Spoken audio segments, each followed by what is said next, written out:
தாய் தமிழ் உறவுகளுக்கு வணக்கம். ஜெயலலிதாவின் படத்தை தூக்கி எறிந்த அதிமுக முன்னாள் அமைச்சர் என்ற தலைப்பில் இந்த காணொளியை நாம் காண்கிறோம். ஜெயலலிதாவின் படத்தை தூக்கி எறிந்த அதிமுக முன்னாள் அமைச்சர். ஜெயலலிதாவை வைத்து வாழ்ந்தவர்கள் பலர், வளர்ந்தவர்கள் பலர். அரசியலிலே அனுபவம் இல்லாதவர்களை கூட அரசியல்வாதியாக்கியவர், மக்கள் செல்வாக்கு இல்லாதவர்களை மந்திரியாக்கியவர்.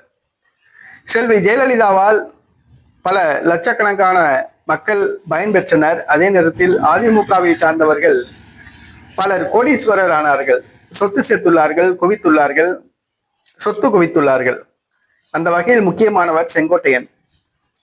செல்வி ஜெயலலிதாவின் நம்பிக்கைக்குரியவராக இருந்தார். அவரது ஆட்சியில் 2 முறை அமைச்சராக இருந்தார். கோடிக்கணக்கான ரூபாய் செல்வி ஜெயலலிதா முதலமைச்சராக இருந்த பொழுது இவர் அமைச்சராக இருந்து சம்பாதித்தவர். ஏறத்தாழ 1 லட்சம் கோடி ரூபாய் அளவுக்கு சொத்து சேர்த்துள்ளார். ஜெயலலிதாவை வச்சு வாழ்ந்தவர். ஜெயலலிதா மரணத்துக்கு பிறகு இவர் எடப்பாடி பழனிசாமி அணியில் தொடர்ந்தார். தற்பொழுது தமிழக வெற்றி கழகத்தில் இணைந்துள்ளார். தன்னுடைய சட்டை பையில் எப்பொழுதும் ஜெயலலிதாவின் படத்தை வைத்திருப்பார். அவருடைய சட்டையை பார்ப்பவர்களுக்கெல்லாம் சட்டை பைக்குள் இருக்கும் ஜெயலலிதாவின் படம் தெரியும். நேற்றைய தினம் செல்வி ஜெயலலிதாவின் படத்தை தூக்கி எறிந்துவிட்டு நடிகர் விஜய் படத்தை வைத்துள்ளார். செல்வி ஜெயலலிதாவால் சொத்து சேர்த்தவர், கோடீஸ்வரரானவர் இந்த செங்கோட்டையன். ஆனால் ஜெயலலிதாவை ஒரு நொடி பொழுதில் தூக்கி எறிந்து விட்டார்.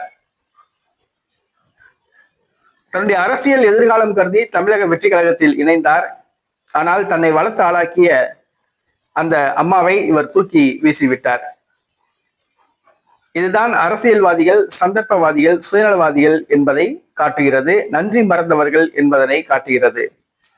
விஜய் படத்தை தற்பொழுது சட்டைப்பையில் வைத்துள்ளார். அவரது ஆதரவாளர்களுக்கே இது மன சங்கடத்தை தருகிறது.